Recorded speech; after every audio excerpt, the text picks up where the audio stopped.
Saludos a todos aquellos que se unen en este momento al webinar de las relaciones Venezuela-Estados Unidos bajo Trump.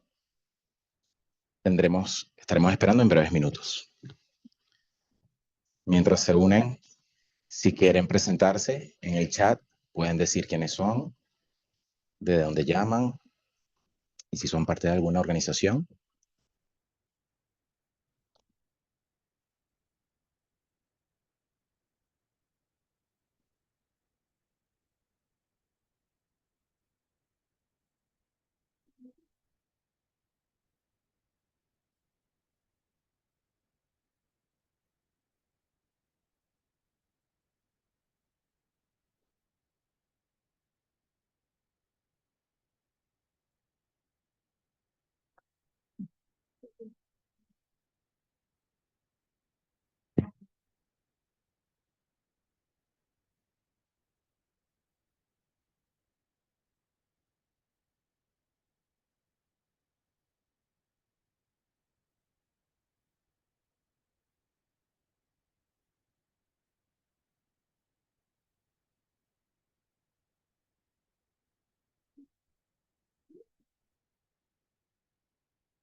Bienvenidos a todos los que se unen al webinar de las relaciones Venezuela-Estados Unidos bajo Trump. Comenzaremos en breve. El chat está abierto ahora. Bienvenida, Eulalia. Pueden presentarse cuando quieran.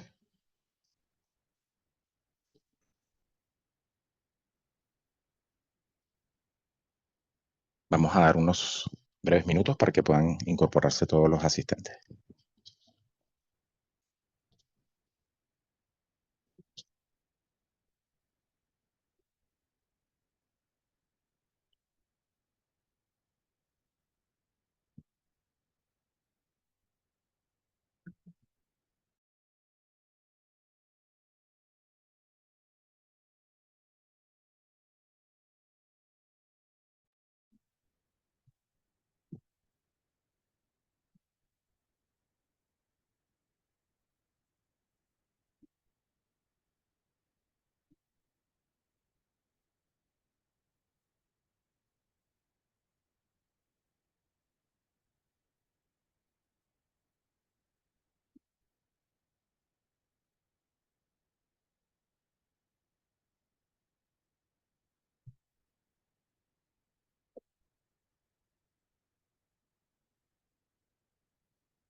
Bienvenidos todos al webinar Relaciones Venezuela-Estados Unidos. Mi nombre es Margaret Flowers y seré su moderadora. Esta noche, antes de que empecemos, tenemos interpretación. Gracias a Giselle y José. Si necesitan interpretación, español e inglés, inglés-español, si se fijan en la parte baja de su interfase de Zoom, podrán ver un globo y ahí pueden seleccionar la opción que necesitan. Así que les preguntaré a Leo si puede explicarlo en español.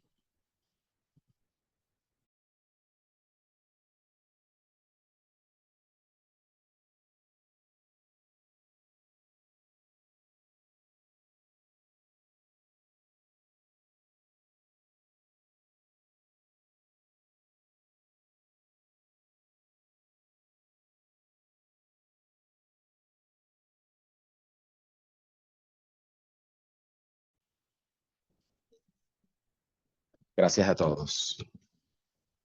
Este webinar está siendo co-hospedado por la Solidaridad Venezuela-Estados Unidos, que es una organización que trabaja para defender la soberanía de Venezuela contra las sanciones llevadas por Estados Unidos. Nuestro website es www.venezuelasolidaritynetwork.org. Venezuela Solidarity Network.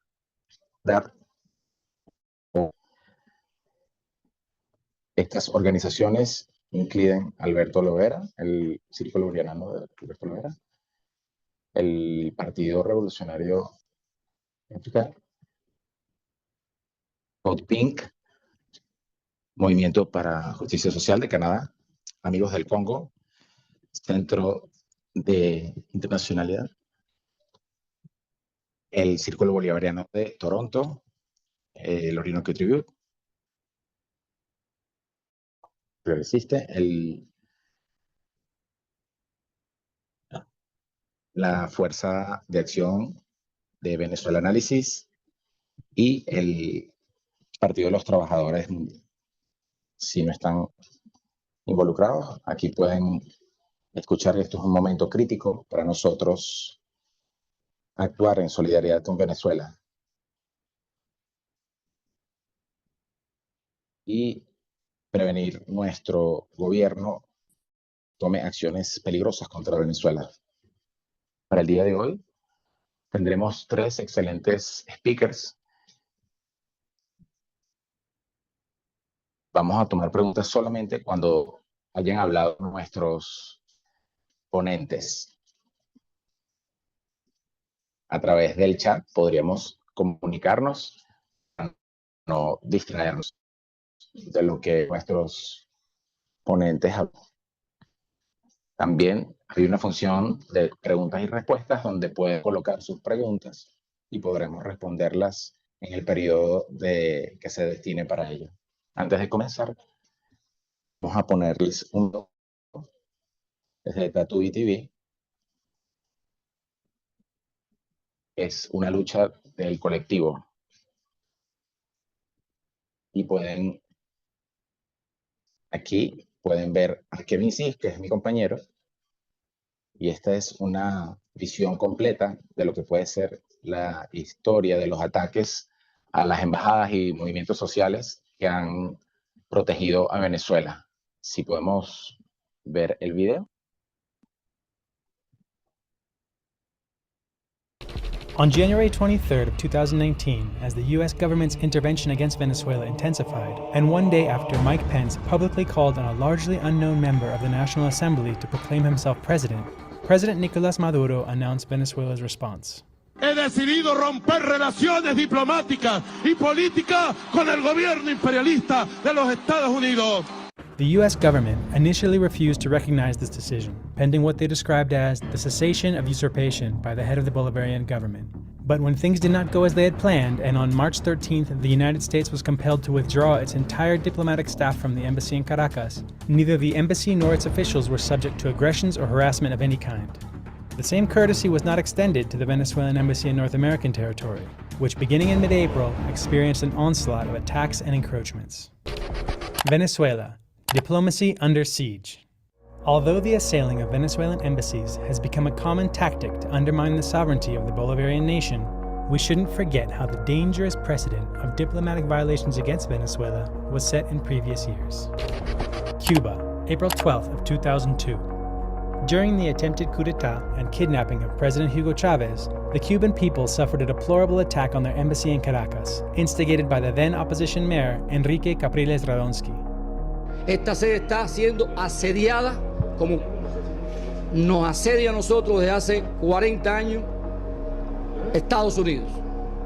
Y jamás le hemos hecho una concesión a ningún imperio ni a nadie que venga por la fuerza a imponerse a nuestro país. The besieged Cuban embassy was cut off from water and electricity. Its vehicles were destroyed, and its staff were threatened as a mob of right-wing Cubans and Venezuelans attempted to violently enter the diplomatic headquarters. Ustedes se van a tener que comer las alfombras se van a tener que comer las sillas y las mesas que están ahí adentro porque no les va a entrar comida. Although the siege of an embassy violates fundamental diplomatic conventions of international law and is as serious as an illegal incursion on an entire nation, this transgression represents nothing new for Venezuela. Let's look back at some recent history. Spain, May 11th of 2017. More than 100 people opposed to the Venezuelan government staged an action at the Venezuelan Center for Cultural Diversity in Madrid, in which the Venezuelan diplomatic staff were subjected to racist and classist insults, harassment, intimidation, and then kidnapping. Ambassador Mario Isea publicly decried this action, denouncing that members of the diplomatic team were violently attacked by the mob. Peru, January 10th of 2019. A group of Venezuelan migrants residing in Lima appeared without warning at the Venezuelan embassy, besieging the staff in a violent protest. This episode took place after Nicolas Maduro was sworn in for his second term, just as the Peruvian government decided not to recognize his authority as part of the interventionist policies of the so-called Lima Group. Cyber attack, February 7th of 2019. The computer networks of the embassies were attacked as well. On this day, the network of websites of the Venezuelan Foreign Ministry suffered attacks that prevented service at the Venezuelan embassies in at least 10 countries. The hackers penetrated the websites of the Venezuelan embassies to publish a fabricated statement in which the diplomatic personnel supposedly recognized the recently self-proclaimed Juan Guaidó, a month after President Nicolas Maduro assumed his legal mandate. Costa Rica, February 20th of 2019. In the early hours of the morning, a fraudulent diplomatic staff chosen by Juan Guaidó took over the facilities of the Venezuelan embassy in Costa Rica by force, violating international law and putting at risk the lives of the officials accredited by the Bolivarian government. They quickly retreated, however, after the Costa Rican Chancellor Manuel Ventura expressed his strong objection. Ecuador, February 20th of 2019. Nearly a dozen people with firearms entered the Venezuelan consulate in the city of Guayaquil. After insulting and humiliating the workers and clients of the diplomatic delegation, they proceeded to steal the consulate's funds. This attack takes place after an eruption of anti-immigrant xenophobia threatened the Venezuelan migrants residing in Ecuador, and in conditions of complete vulnerability due to an absence of police presence in clear violation of Article 22 of the Vienna Convention on Diplomatic Relations, which establishes that the receiving state is under a special duty to take all appropriate steps to protect the premises of the mission against any intrusion or damage, and to prevent any disturbance of the peace of the mission or impairment of its dignity. United States, April 16th of 2019. With the rupture of diplomatic relations between Caracas and Washington, the accredited Venezuelan staff were obliged to vacate the embassy, and the government of the United States immediately recognized Voluntad Popular leader Carlos Vecchio as chargé d'affaires. By March 18th, Vecchio had already received from a defector 2 offices belonging to Venezuela's defense attaché in the United States, as well as control over the Venezuelan consulate in New York. Everything indicated that the opposition's next step would be to take over the embassy. Estamos tomando el control de 3 activos de la República. La de la agregaduría que acabamos de ver, militar y naval, el edificio donde estamos actualmente, que preside aquí el coronel Silva Silva. Gracias al coronel Silva Silva, nosotros logramos preservar este edificio y medianamente mantenerlo. Chile, April 30th of 2019. Opposition protesters lay siege to the Venezuelan embassy in Santiago. The tense calm gives way to a confrontation, after which supporters of Guaidó withdraw and leftist solidarity organizations are brutally repressed by the national police. Ustedes son fascistas, que queman gente viva, matan gente, porque no piensa igual que ustedes. Fascistas, fuera de Chile los fascistas. Estamos en la defensa, vamos a poner el cuerpo para defender la revolución bolivariana. Argentina, April 30th of 2019. A group of right-wing Venezuelans living in Argentina try once again to take the Venezuelan embassy by assault, following several previous attempts. Social organizations in solidarity with the Bolivarian Revolution, together with a group of patriotic Venezuelans, defended the embassy and stopped its illegal seizure. Unfortunately, the confrontation left 2 people injured and others arrested. La resistencia nuestra, de este activo y de esta juventud, impidió que esos guachos tomaran 1 centímetro de la embajada. Y aparte obligamos a Macri, que odia al pueblo venezolano, a defender la embajada. Esta es una victoria política, se vea para donde se vea. The Embassy Protection Collective. The most emblematic of the battles waged around Venezuelan embassies took place in the very heart of the American empire. days after the seizure of the consulate in New York, in order to prevent Vecchio and his followers from usurping the Venezuelan embassy, a group of 15 American activists from different organizations formed a coalition called the Embassy Protection Collective and entered the embassy building with authorization from the Venezuelan government. The activists held strong, maintaining custody of the building for 37 days, until on March 16th, the last 4 activists who remained guarding the diplomatic headquarters were evicted and arrested. During their defense of the embassy, the building's water and power were illegally cut off, and violent demonstrators, aided by police and Secret Service, prevented the entrance of food and water in an attempt to starve the activists out. Throughout the siege, they were subjected to constant abuse, insults, and physical aggressions by the followers of Guaidó who gathered outside. Because this doesn't just affect everybody in Venezuela, this is the lifeblood of the United States of America, is disappearing down the drain. This is the start of the brown shirt revolution. The epic courage of this collective overcame the silence of the corporate media, inspiring the world to take another look at the Venezuelan process, gathering the solidarity of individuals, movements, organizations, and governments in other latitudes. Following their example of solidarity, it will never again be so easy to violate an embassy with impunity. We're not leaving. We're going to resist. We're going to stand in solidarity with the Venezuelan people and the elected government of Venezuela. We're still here, making it perfectly clear. When the lines are drawn, we're still here. Solidarity, people, stay strong.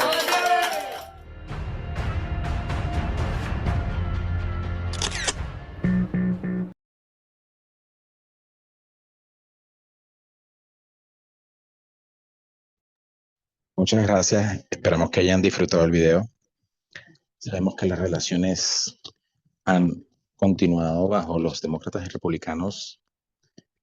Fue bajo la administración de Trump donde los Estados Unidos tomaron un paso en precedente de intentar un golpe de Estado utilizando a Juan Guaidó como el títere de los Estados Unidos.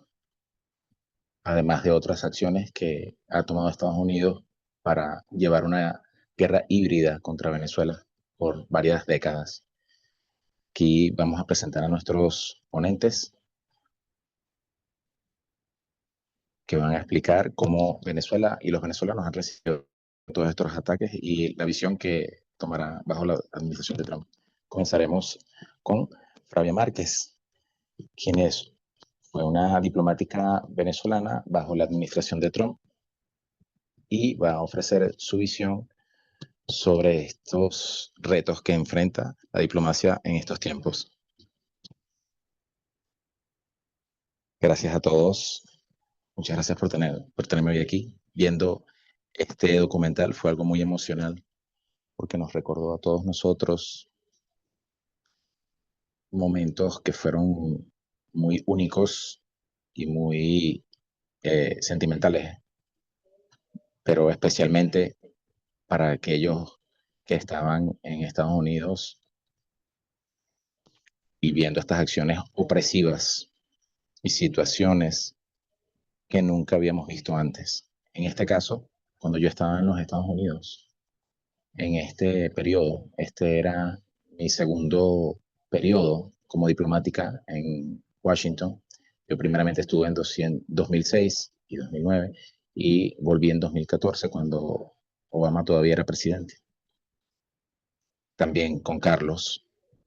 Y creo que podemos ver el cambio de política desde el principio, porque recordemos que Obama fue quien impuso las sanciones o medidas coercitivas unilaterales contra Venezuela, el que las comenzó. Pero luego, después de 2017, cuando comenzó la administración de Trump, gracias a él y las relaciones de Venezuela,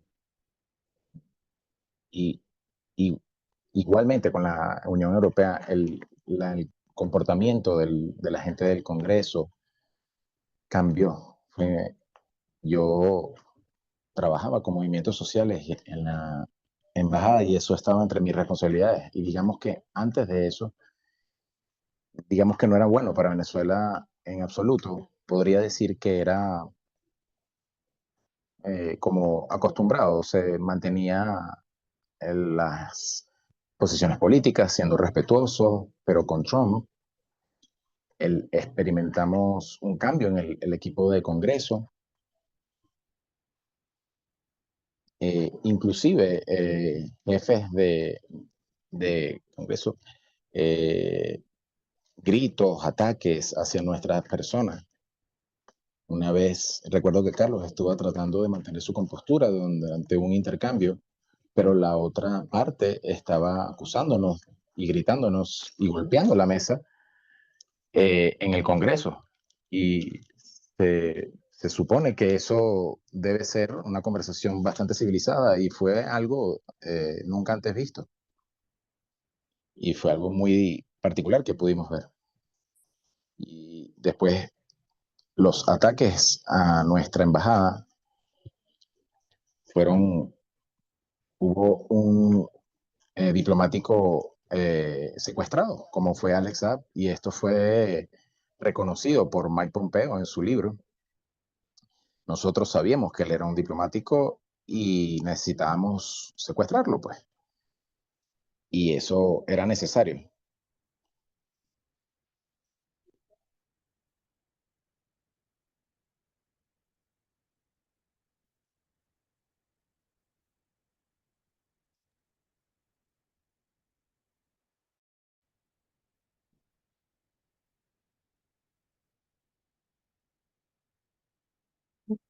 Podíamos creer lo que ocurría.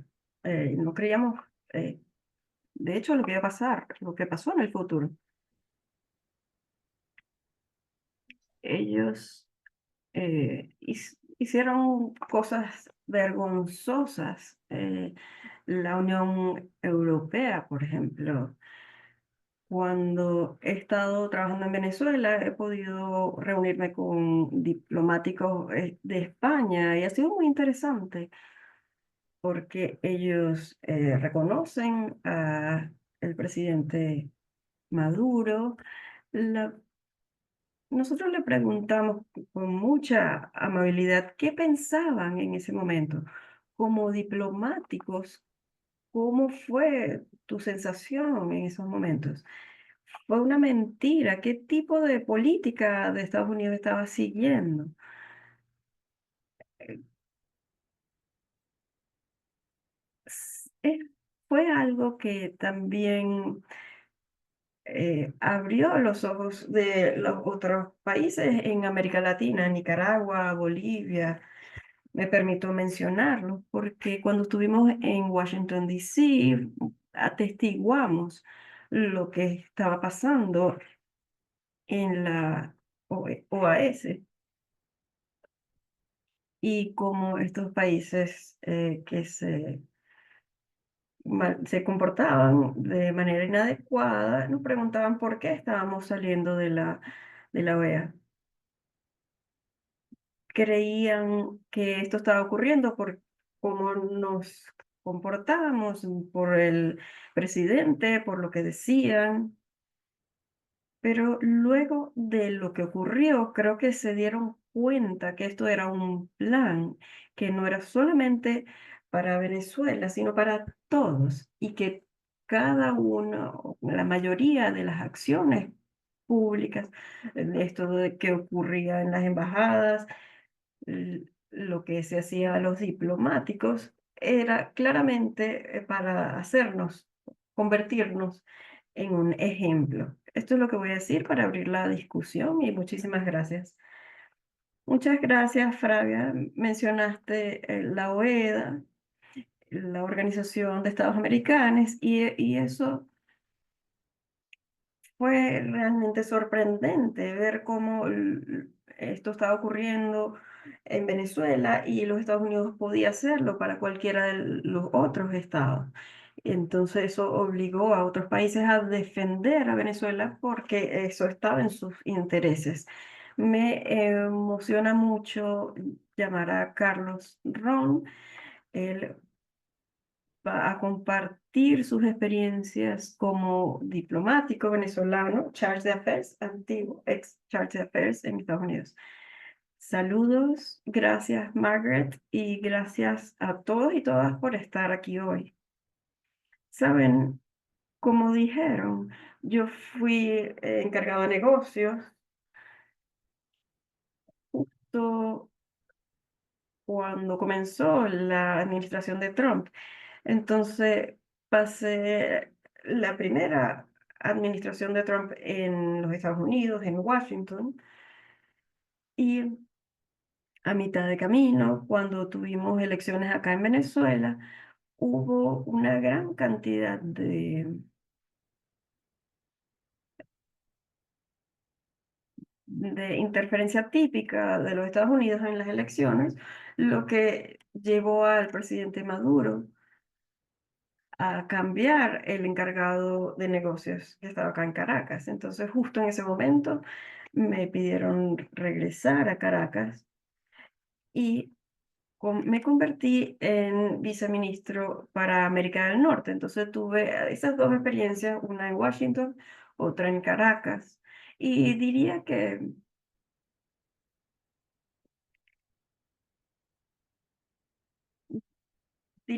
la trayectoria de un diplomático, la única cosa que uno piensa que no va a ver o no vas a ser parte de ella es la ruptura de las relaciones, porque ese es un momento extremo.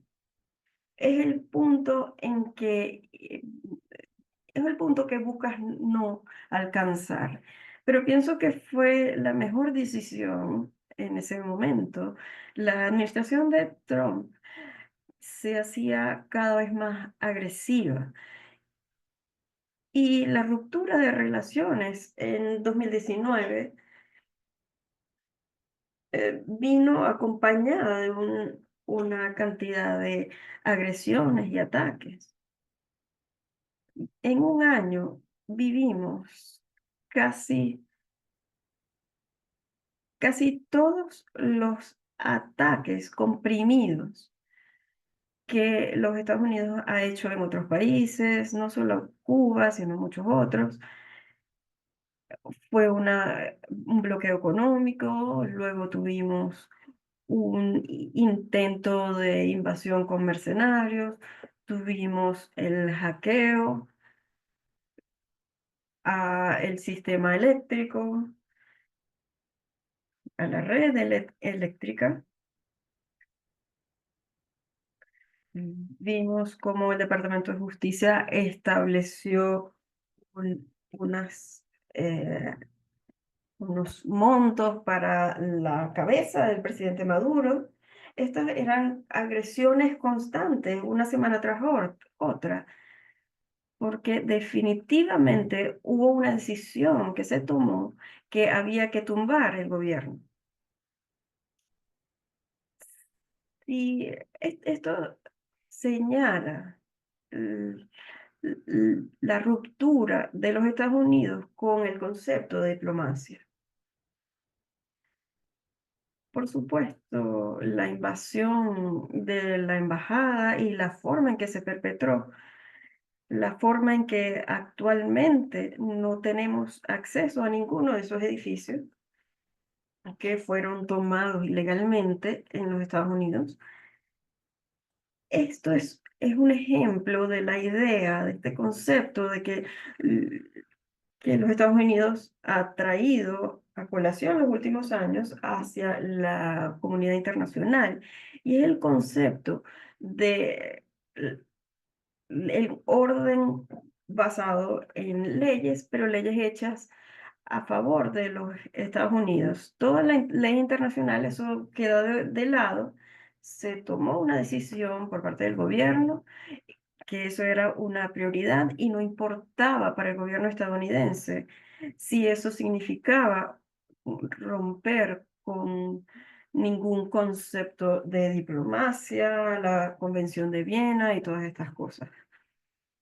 Entonces, pienso que a final de cuentas, a medida que empezamos a entrarle a la segunda administración de Trump, tenemos que pensar en que el problema aquí es que estos son dos países que tienen modelos muy específicos, ideas muy específicas de cuál es el propósito nacional y que estos siempre van a estar en contradicción.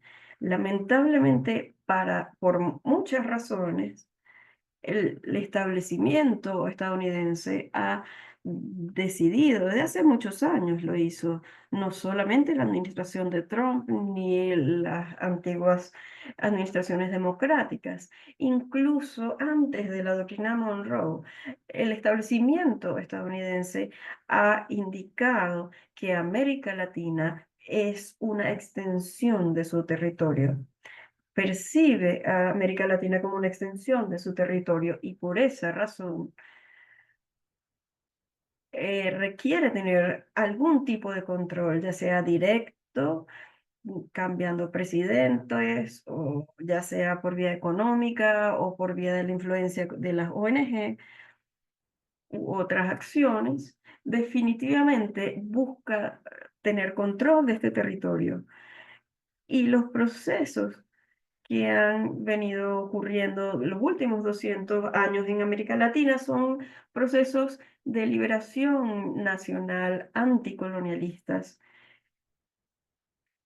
y el establecimiento de repúblicas en donde queremos tener la capacidad de gobernarnos y decidir nuestros destinos. Esas dos ideas siempre van a estar contrapuestas. Y pienso que al final del día es lo que tenemos que comprender. Porque es posible que veamos altos y bajos, mejores y peores momentos, pero siempre, más allá de los diálogos, no creo que haya ningún presidente que haya ofrecido tantos diálogos a los Estados Unidos como lo ha hecho Nicolás Maduro por los últimos términos que ha estado en poder.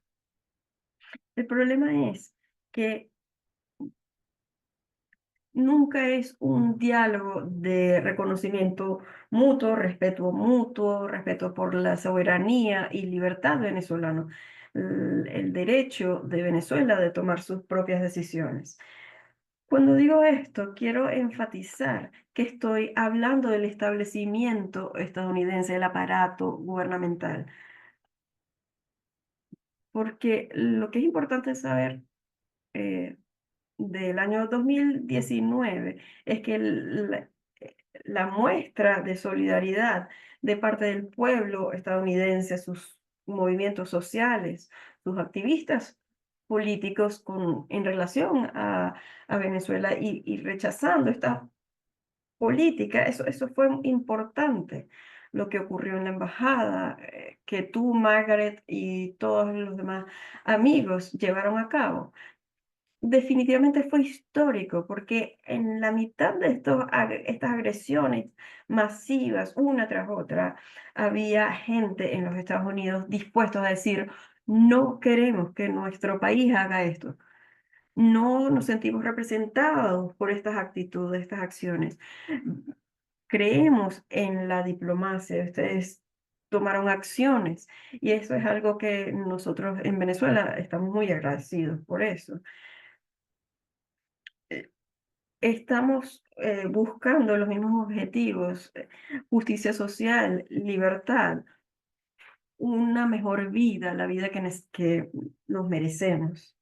Pero, sin embargo, dentro del Estado, dentro de las políticas que se llevaron a cabo, todavía está ese concepto de la búsqueda de dominación y recolonización de toda América Latina, no solamente Venezuela.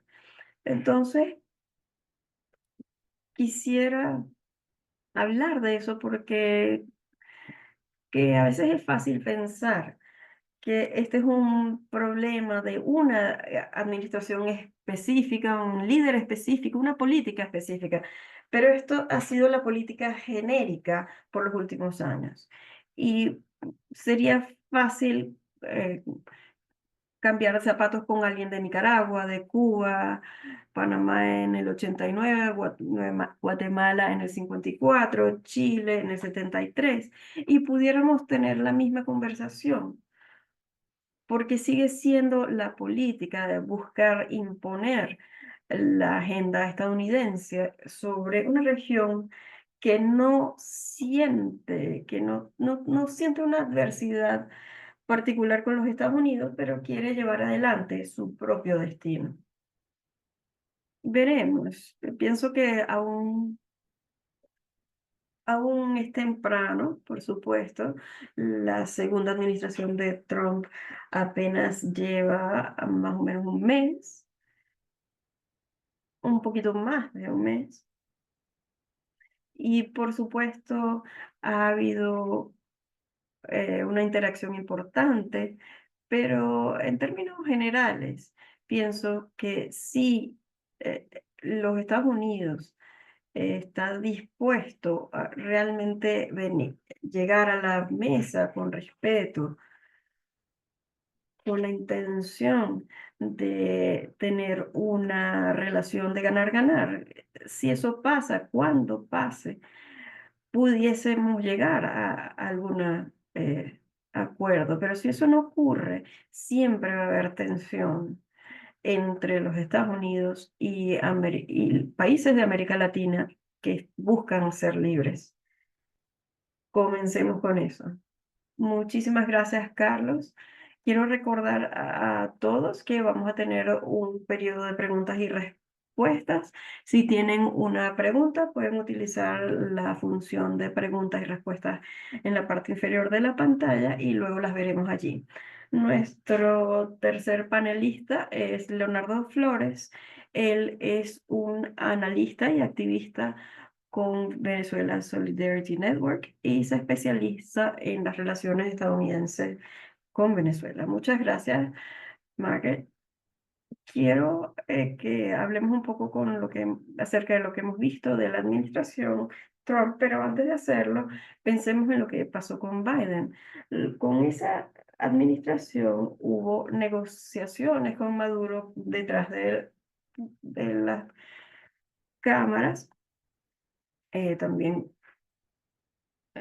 usaron sanciones, luego las quitaron y luego las volvieron a poner en 2024, dieron algunas licencias para Chevron y algunas otras compañías. Entonces había algunas sanciones, pero no fue a la intensidad que vimos con Trump.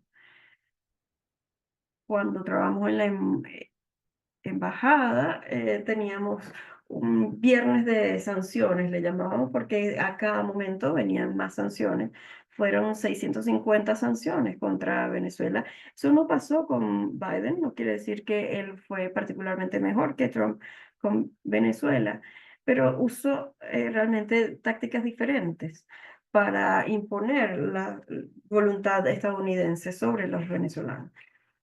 Biden, su administración culpó a Maduro por no seguir los acuerdos, pero no es cierto porque había operaciones encubiertas de los Estados Unidos en Venezuela. Por ejemplo, en 2023 hubo un intercambio de rehenes. El embajador Alex Saab fue intercambiado por prisioneros estadounidenses en Venezuela. Y luego de eso ya no había prisioneros estadounidenses en Venezuela.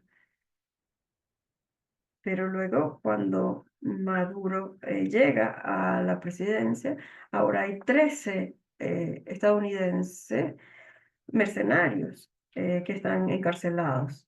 Entonces, esto ha estado continuando a medida que Biden estuvo en su presidencia. Hay personas que han recibido 3.5 mil millones de dólares por vía de la USAID. Son millones de dólares y ninguna parte de estos millones de dólares eran para ayudar a Venezuela, no eran ayuda humanitaria. Biden se rehusó a liberar 3.3 millones de dólares que iban para la electricidad, seguridad, alimentos en Venezuela que estaban bloqueados. Biden nunca llevó adelante este acuerdo porque esto se vería como una victoria del gobierno ante las elecciones presidenciales. Entonces, han habido muchas palabras, pero lo que hizo realmente Biden fue crear el escenario para que la oposición dijera que hubo fraude en las elecciones para volver a poner un Guaidó 2.0. Realmente, rápidamente, lo que escuchamos de los republicanos y los demócratas en América Latina es que cuando hay una administración republicana, lo que puedes esperar es un ataque de frente, pero luego cuando los demócratas están en el poder, lo que esperas es que te den una puñalada por la espalda. Y es lo que vimos con la administración de Biden. Ahora que volvió a ganar Trump, algunas personas temen que vaya a haber otra vez esta activación de ataques directos. Y eso no lo hemos visto, ¿no? Pero tenemos a Marco Rubio, que ha sido el arquitecto de las acciones de Trump en la primera administración.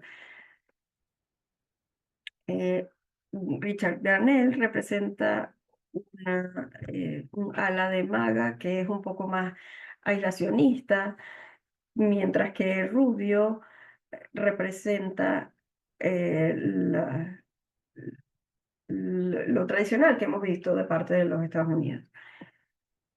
Con él lo que hizo fue algo bien interesante, fue a Venezuela, se reunió con Maduro y como resultado 6 de los ciudadanos estadounidenses regresaron, estos fueron liberados, algunos de ellos, uno fue un traficante de drogas, uno fue un médico, otro un hackeador.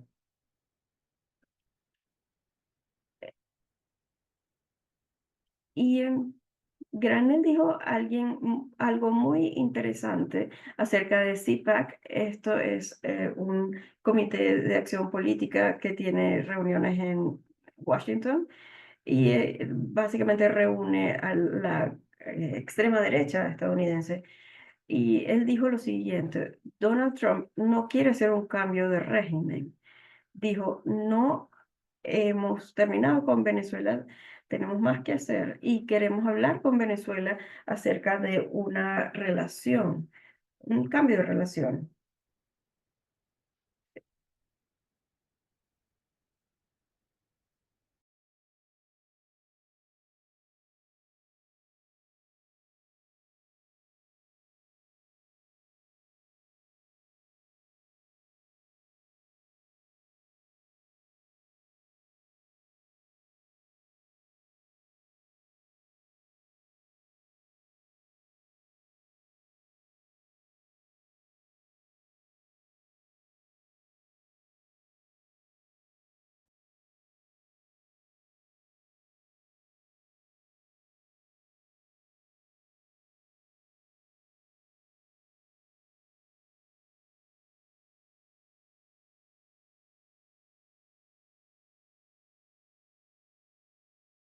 Bueno, hace 6 años, cuando estaba Guaidó, la solidaridad estaba viniendo hacia nosotros. Era impresionante lo que Trump estaba buscando hacer, nadie quería apoyarlos. Y ahora es un reto diferente para los movimientos de solidaridad. Tenemos que aclarar que Edmundo González es un fascista, estuvo en los años 80 en El Salvador. Sabemos lo que ocurrió en Salvador en esos años. María Corina Machado es lo mismo. Esta gente es peligrosa. Cuando hacemos trabajo de solidaridad Tienen que hacia, enfocarse con lo que está seguimos pasando con los migrantes en avanzando en torno a Venezuela, esto, tenemos que enfocarnos en porque los como saben, migrantes. Como ustedes Venezuela ha saben, estado ellos mucho han en las noticias estado actualmente en las noticias porque últimamente lo que las por lo que está administraciones haciendo actuales la están haciendo, administración Trump. terminando programas de paro humanitario, En este momento no se terminando las puede visas aplicar de 2 al años programa de parol que tenían las y personas que aquellas tenían personas que este están en trabajo en este parol programa tenían están que en aplicar riesgo de para ser asilo. deportados. También se terminó el El caso de TPS, la que afectó TPS a va 600.000 a personas. Estas afectar a personas una gran cantidad se de espera que personas. Estas sean deben deportadas o se irse por su regresen propia a cuenta Venezuela. o serán deportadas. Envía una fuerte Entonces, señal cuando la y administración al Departamento notificó de Homeland esto, Security. Kristi Noem dijo que hubo mejorías notables en la economía, el crimen, Esto ha permitido que que les estos permitió. connacionales regresen al país. Lo que estamos viendo, Y gente venezolana fueron enviados a Guantánamo falsamente inculpados de ser del Tren de Aragua y no eran del Tren de Aragua, con tatuajes falsificados. Hay un gran artículo de Michelle en Coping que puso y demuestra la falsedad de este. Esto muestra la solidaridad que hay que tener con esta gente, porque si Venezuela no tiene un consulado en Estados Unidos y eso afecta cualquier tratado de relación bilateral, normalizar las relaciones, esto tiene que ser increíblemente importante. Tener un consulado pues puede ayudar mucho, pero va a ayudar mucho también a los prisioneros que están en Venezuela y que se permita la interacción entre ambas partes. En 3 o 4 semanas hemos visto muchos migrantes en Venezuela. Los primeros aviones fueron personas que llegaron básicamente encadenadas de manos y pies a Venezuela, y otro avión regresó con 167 venezolanos de Guantánamo. Los Estados Unidos alega que todas estas personas estaban ligadas al Tren de Aragua y muchísimos, por decir, ninguno de ellos era perteneciente al Tren de Aragua, y esto no se sabía. Y la más reciente duda ha surtido de las familias que regresan a Venezuela. Esta administración de Trump sigue con el mismo tema de los migrantes y bueno, lo dejaré aquí y creo que me excedí un poco en tiempo y así que repetimos para el preguntas y respuestas. Si tienen alguna pregunta, hay una función de preguntas y respuestas en la pantalla y voy a comenzar por la segunda pregunta de George. El señor Harris. Podemos decir que la administración de Trump está mostrando que no tiene interés de cambiar el gobierno en Venezuela. ¿Esto piensas que puede ser un periodo nuevo de coexistencia? Sí, creo que vamos a decir que todo puede cambiar muy rápidamente, porque Trump es un personaje que actúa emocionalmente y reacciona a los eventos globales de una manera impredecible. Por ahora, Granel tiene la, digamos, ventaja con sus diferencias entre él y Rubio, pero eso puede cambiar fácilmente. Yo puedo decir que esto de las tarifas que está utilizando México y Canadá va a comenzar la próxima semana. Esto 10%, eso va a endurecer mucho el costo de la vida para estos países y Estados Unidos va a necesitar la licencia de Chevron en Venezuela y podrá tener la probabilidad de expandirse a otras compañías que puedan funcionar. La coexistencia por ahora pues podría decirse que se mantendrá en ese camino. Flavia, Carlos, ¿pueden añadir algo a ello?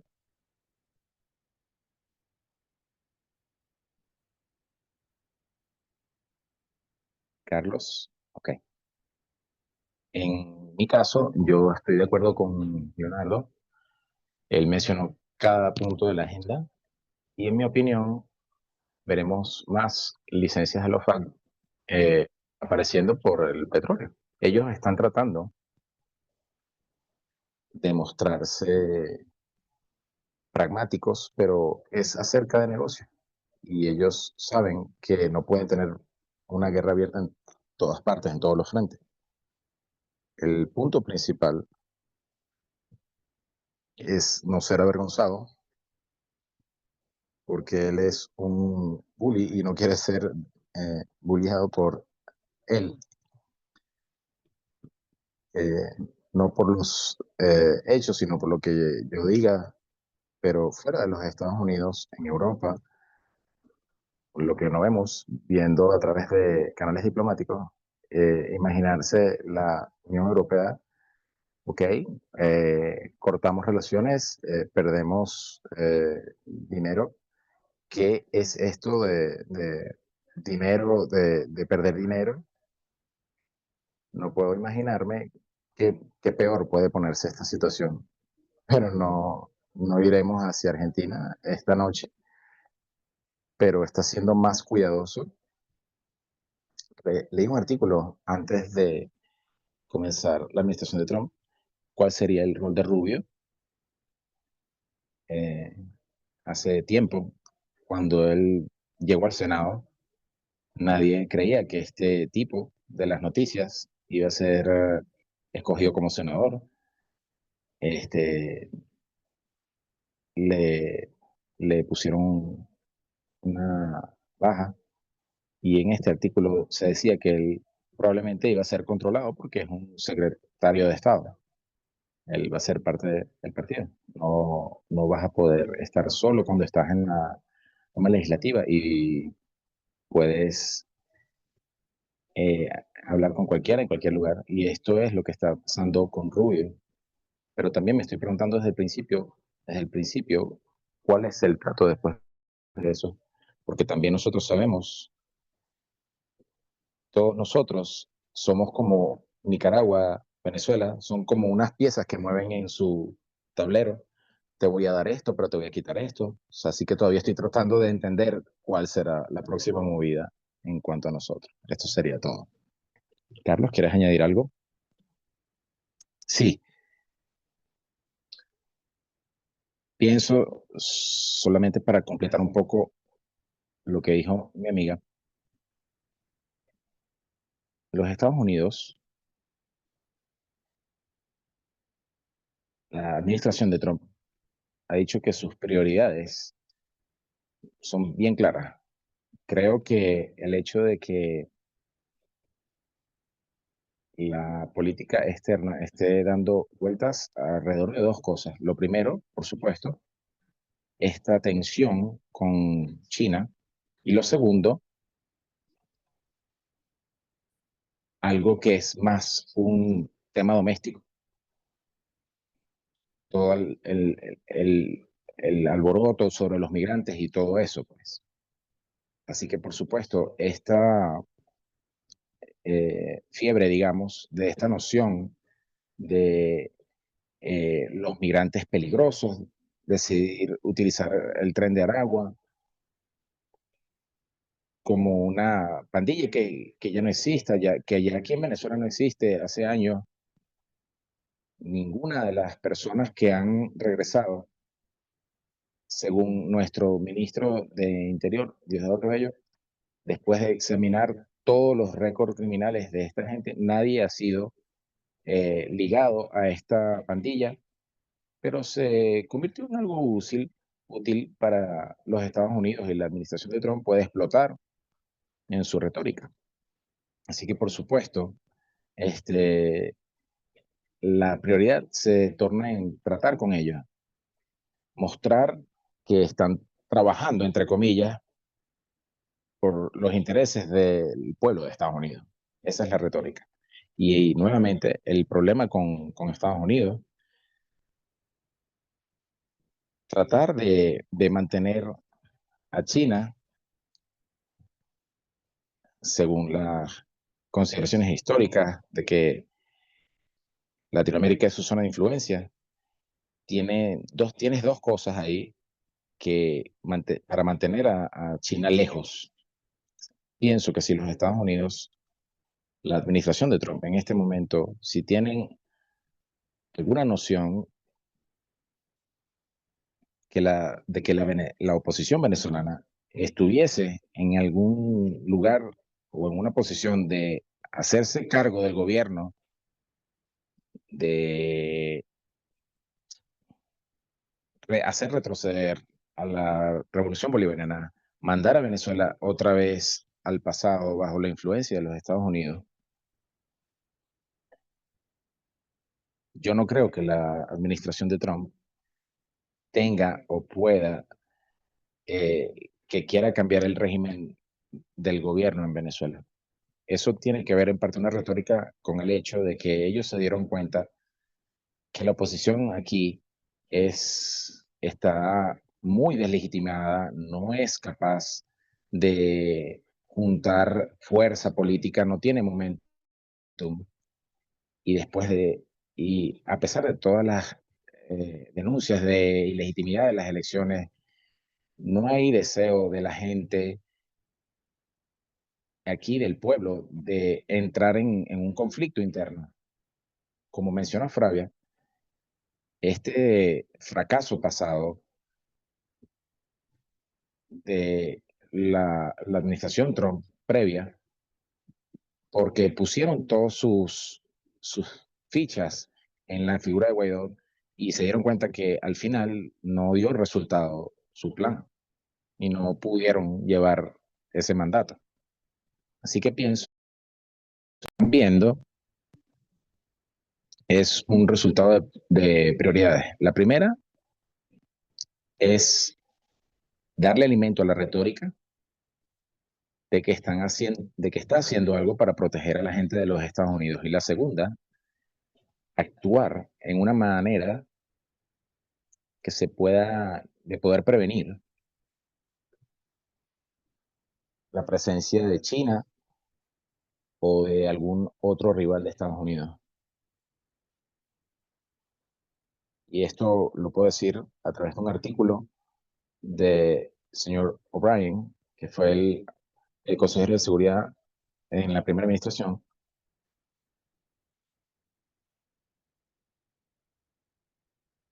Y él dice en ese artículo, en una parte, es importante para los Estados Unidos de tener el control e influencia sobre el negocio del petróleo en Venezuela, para que otras compañías de China, Rusia, Irán, no se puedan meter en el negocio del petróleo en Venezuela, que no lo quiten de lo que ellos piensan que es de Estados Unidos. Yo pienso que eso es lo que está moviendo la política actual de Estados Unidos hacia Venezuela. Pero estoy convencido de que lo que vamos a ver por los próximos 4 años van a ser una serie de altibajos, y si acaso existe un punto en que lleguen a la conclusión de que equivocándose la oposición venezolana va a tener algún vestigio de que los militares se vuelvan contra el gobierno, de que puedan tener algún chance de llegar al gobierno, van a tratar de ir con esa estrategia nuevamente.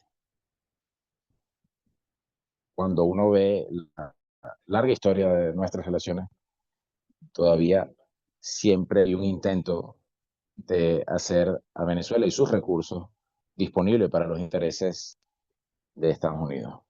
Nunca ha sido acerca de respetar la ley, ni respetar la paz, ni respetar la diplomacia. Siempre ha sido a través de que los intereses se alineen con los intereses de Estados Unidos. Gracias, Carlos. Creo que es importante para entender que para nuestros amigos, yo fui para allá en el 2023 para observar el sistema de elecciones en Venezuela y pude ver lo bueno que es.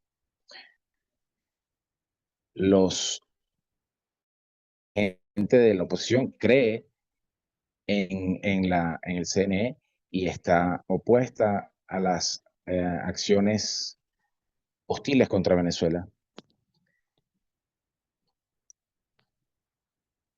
Y un completo espectro político que está dedicado a Venezuela. Así que quería rápidamente dirigirle una de las preguntas a Carlos. Lo que se pregunta es que, ¿cuál es el propósito político de Estados Unidos en Venezuela? ¿Por qué Estados Unidos está haciendo esto? Yo creo que la respuesta a esta pregunta es petróleo y control geopolítico. Y asegurar que no se dé una integración latinoamericana.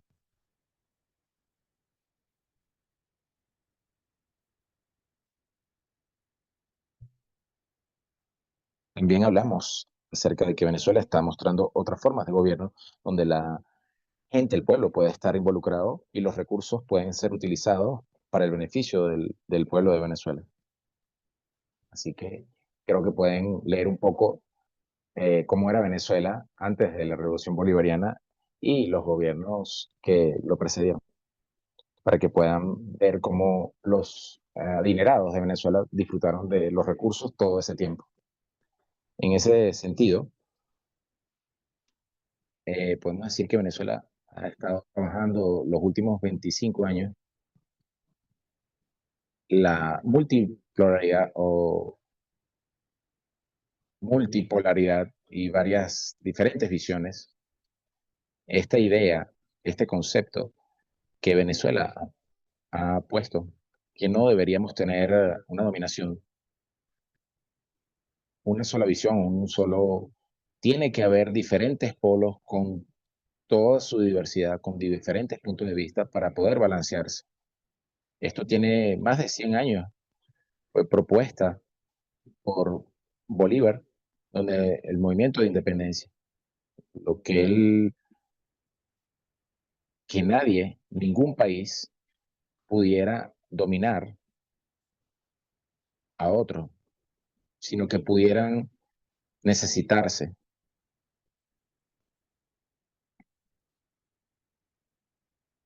Y Venezuela ha tratado de entrar en todo eso.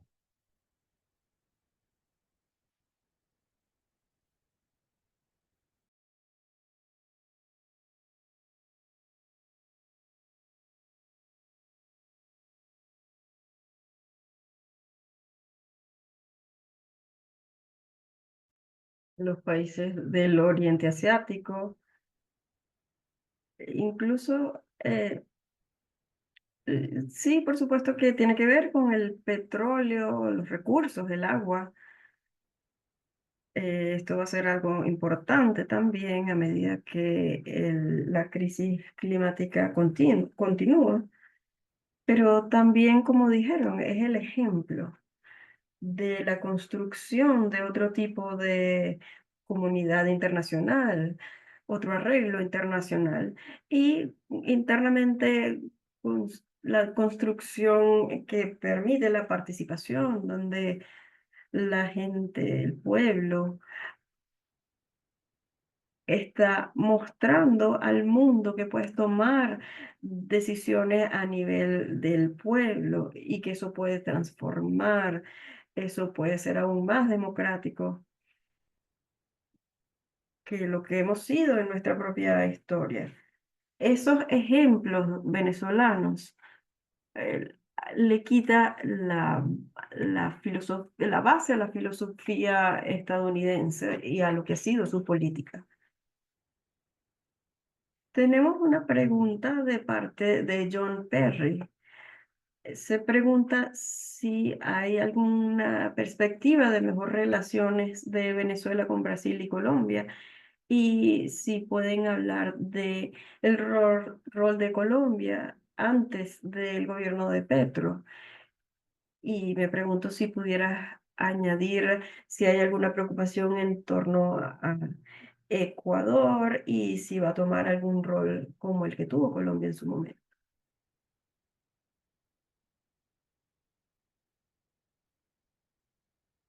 Le voy a permitir a los diplomáticos tomar esa pregunta. ¿Fravia? No, Carlos, entonces. Yo simplemente voy a decir que quiero decir algo sobre Colombia. Es la primera vez en 25 años que hemos tenido un gobierno en Colombia que no es abiertamente hostil a la revolución bolivariana. Y eso es, en sí mismo es fabuloso. Tenemos otros vecinos, pero las relaciones entre Venezuela y Colombia, históricamente y por el tipo de frontera que tenemos, ha sido muy significativo que no tengamos un presidente en Colombia que esté activamente buscando, apoyando un golpe de Estado. Hay dificultades, el presidente Petro tiene internamente sus propios retos y, ¿saben? No tenemos que estar de acuerdo con todo, con los otros gobiernos, pero pienso que al final del día, el presidente Maduro ha sido, ¿saben? Porque él también fue un diplomático por 6 años bajo la dirección tan fuerte como lo fue la de Chávez. Él sabe cómo lidiar con la diplomacia muy bien. Él ha mantenido, más allá de las diferencias puntuales, ha mantenido buenas relaciones con la mayor parte de los países. Y hay un compromiso de parte del gobierno venezolano de siempre buscar las mejores relaciones con nuestros vecinos.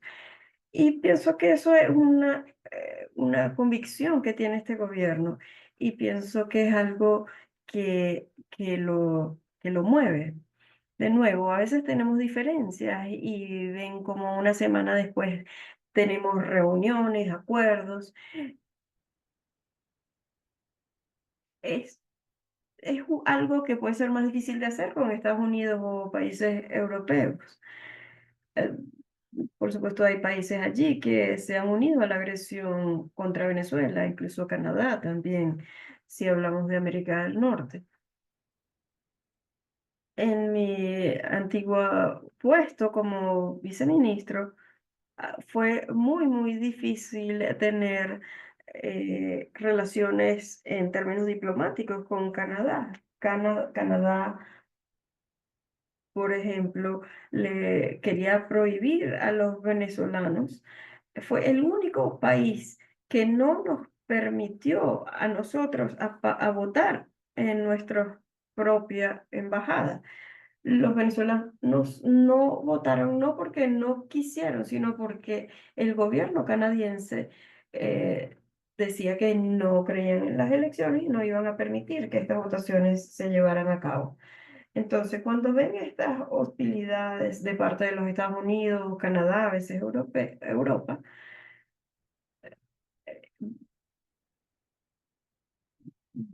compara eso con la forma en que llevamos adelante las relaciones dentro de América Latina, como el gobierno bolivariano busca diálogo, comprensión con nuestros vecinos. Y pienso que eso es lo más importante porque es lo que realmente permite que haya una integración regional.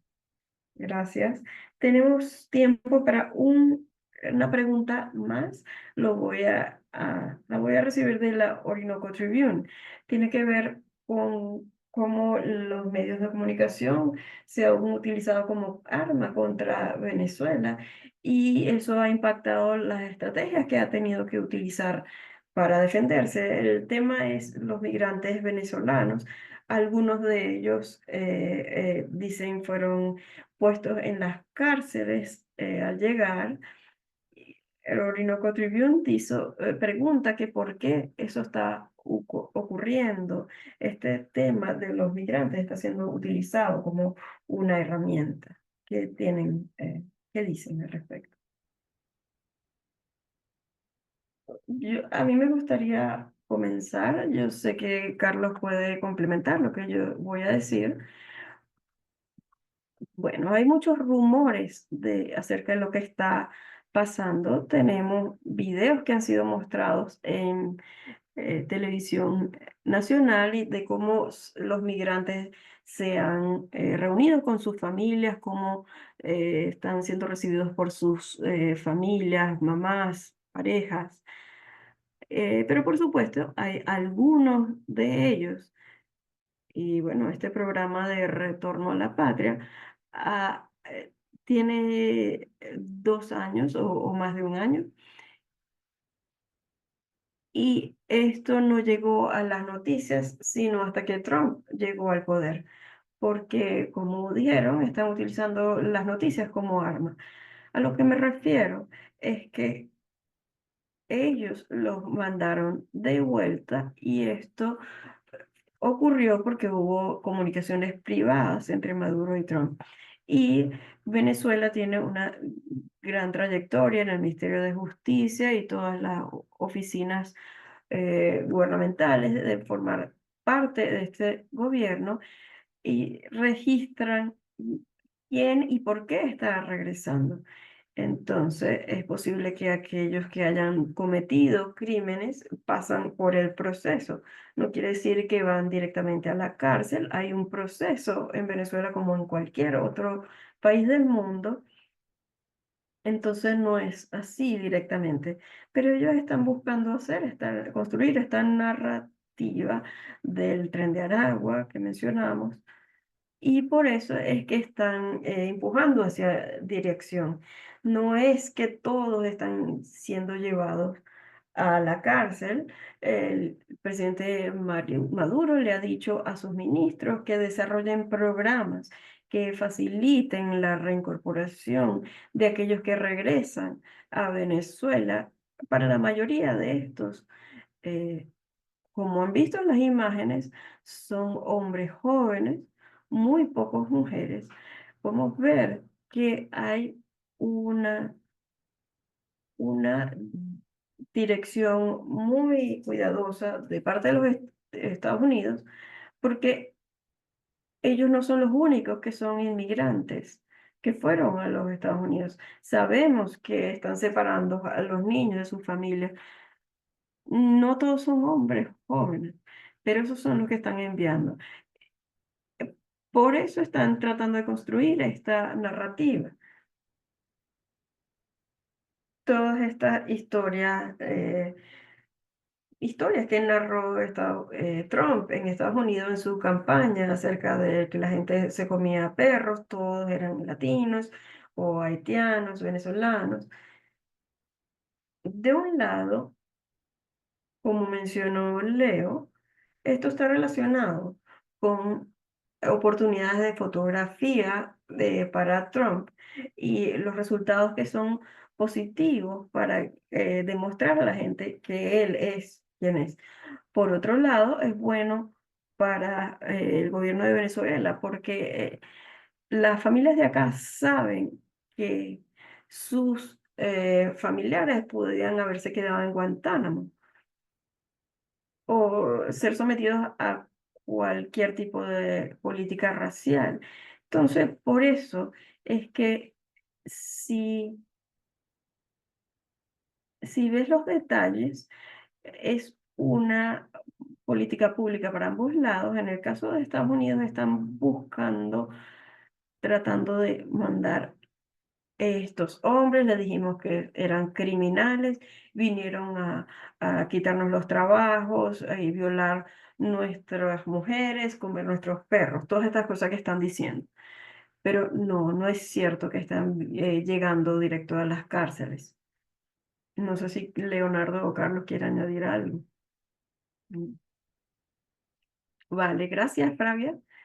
Entonces quisiera cerrar la porción de preguntas y respuestas de este seminario e invito a cada uno de los panelistas a dar unas palabras de cierre. Flavia, quisiera hacer la primera. Gracias de nuevo, Margaret, por el tiempo y por este intercambio interesante. Pienso que esto fue una oportunidad maravillosa para ir a la memoria y recordar todas los momentos históricos maravillosos que hemos sobrevivido como venezolanos, como diplomáticos, gracias al apoyo fabuloso de gente en los Estados Unidos como tú, Margaret, tu familia, todos los grupos de que están aquí presentes. Nunca pensamos en este tipo de solidaridad que está tan llena de amor, es la única palabra en la que puedo pensar, amor incondicional, así que muchas gracias por esta oportunidad. Estoy segura de que esto va a ser un largo viaje con la administración Trump, pero también estamos preparados con nuestro presidente y nuestro pueblo y los procesos para continuar adelante, crecer y no solo estar en resistencia. Gracias. Gracias, Flavia. Carlos, ¿pudieras hablar ahora, por favor? Bueno, también quiero agradecer a todos y todas por hacer el reconocimiento, por estar allí en solidaridad con Venezuela. Cada vuelta, cada oportunidad, no saben lo especial, lo importante que es para nosotros. Aquí reconocemos la importancia de la solidaridad estadounidense y de lo que ustedes hacen. Siempre apreciamos muchísimo eso, el pueblo estadounidense que está allí en solidaridad con nosotros.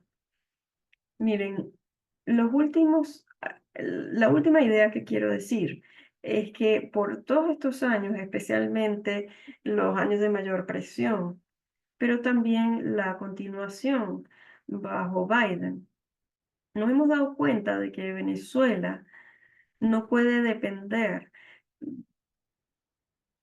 de las políticas estadounidenses para diseñar su futuro. Venezuela solo puede depender en sí misma. Lo que sea que vaya a ser nuestro futuro, nuestro desarrollo, tenemos que contar con los recursos que tenemos y conseguir una forma de dar la vuelta a las hostilidades. Al comienzo fue muy difícil. Tuvimos unos años que fueron terribles, no solamente por la violencia opositora, sino también los problemas con la medicina, alimentos que fueron provocados por lo que tuvimos grandes dificultades y ahora hemos conseguido formas de ser creativos y pienso que algo que debemos reconocer que ocurre en Venezuela es que tenemos estos esfuerzos conjuntos de parte del liderazgo en mantenerse fuerte, defender su territorio y profundizar el proceso revolucionario. Y tenemos un pueblo, una comunidad organizada que respalda y que implementa eso. Si no tienes la combinación de esas dos cosas, realmente no puedes tener una transformación. Y es esa fórmula poderosa que pienso nos ha permitido resistir. Hoy les hablamos, por supuesto, con nuestras dificultades, retos, pero les hablamos desde una posición de esperanza, de ver hacia el futuro, porque las cosas empiezan a mejorar. Y esa es una de las razones por las cuales la gente quiere regresar, porque las cosas han cambiado y hemos cambiado la dirección del movimiento. Y ese es nuestro enfoque en este momento. Llevar adelante las transformaciones, profundizar la democracia, hacerla más directa. Estamos pensando en cuál es el tipo de democracia que necesitamos para Venezuela. Estamos trabajando sobre nosotros, de fortalecer el proceso, el modelo, y lo hacemos con la convicción de que tenemos o que lo que vamos a lograr es aquello a lo que le demos nuestro esfuerzo.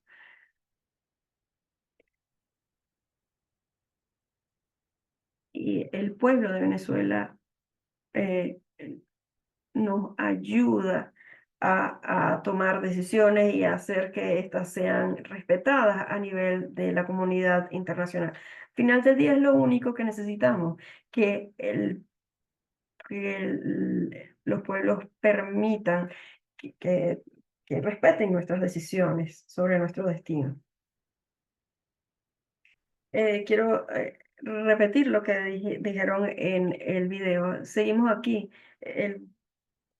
La revolución sigue estando allí. Yo soy de Venezuela, pero la razón por la que tengo tanta solidaridad es por la revolución, porque está buscando una alternativa al capitalismo que es profundamente democrática y es un país donde el poder del pueblo no es una frase simplemente, es algo que la gente realmente hace.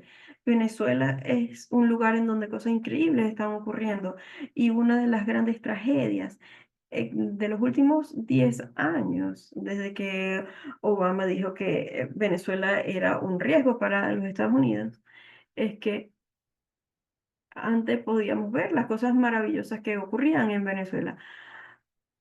Ahora tenemos que pensar en cómo parar las hostilidades estadounidenses, pero creo que podemos hacer ambas cosas al mismo tiempo. Gracias. Quiero dar mi agradecimiento a los panelistas de hoy de parte del Venezuela Solidarity Network. Tenemos muchas cosas que hacer aún. Yo vivo en un país que es agresor de Venezuela. Tengo una responsabilidad de mostrar solidaridad y tomar acciones para detener nuestro gobierno de hacer, cuando está intentando hacer estas cosas peligrosas.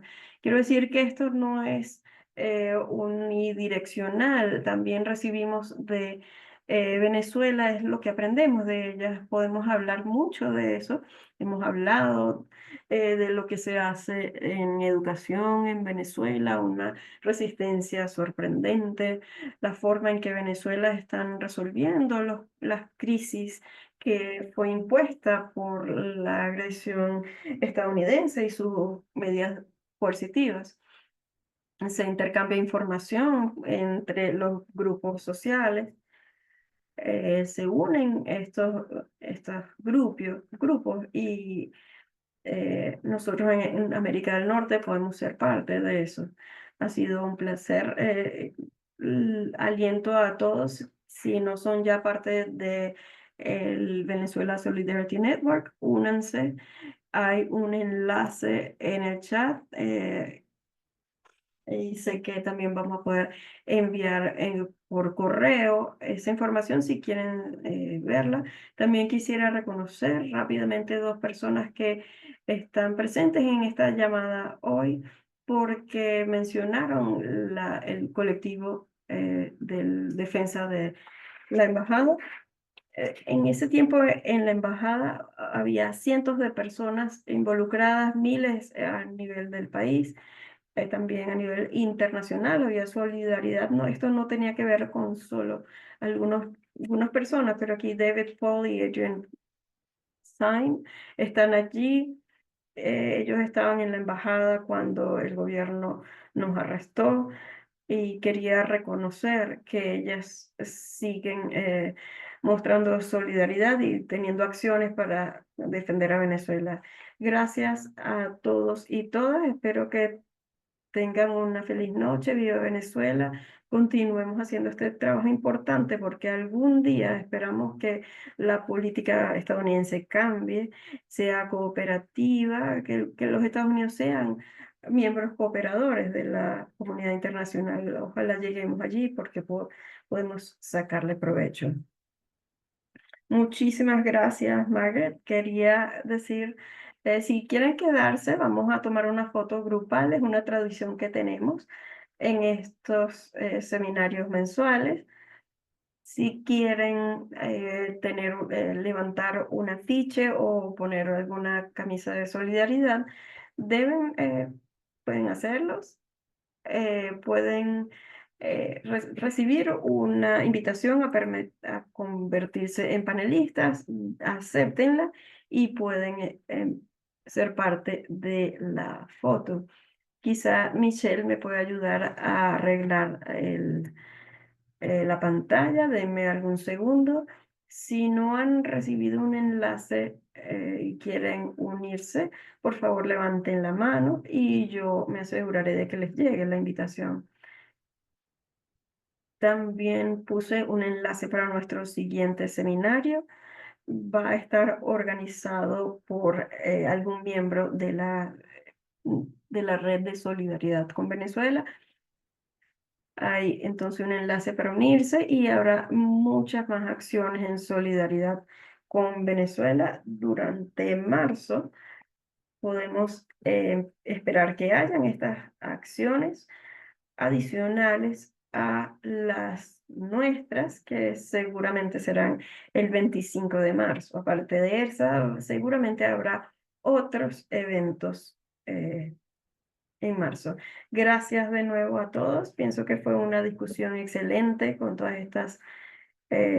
siempre ocurren estos webinarios. Aquí recibimos ideas de en qué enfocarnos para nuestras siguientes acciones. Nos ayuda mucho saber qué le interesa a la gente, de qué quieren escuchar, para ayudar a Venezuela en este periodo importante. Recientemente Cuba, Nicaragua y Venezuela fueron declarados enemigos de la humanidad y sabemos cuál es entonces el target que tiene el gobierno estadounidense. Bueno, creo que le di la promoción a todos los que la solicitaron. Juntos vamos a decir viva Venezuela y nos veremos pronto. Gracias a todos. Gracias a José y Giselle por interpretar hoy. Viva Venezuela. Viva Venezuela.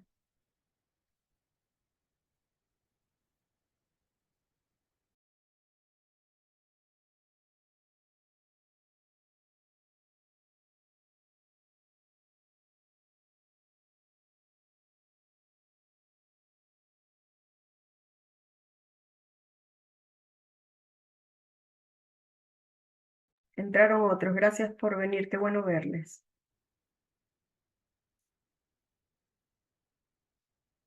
Bueno, creo que ya tenemos suficiente por esta noche. Nos vemos en las siguientes actividades.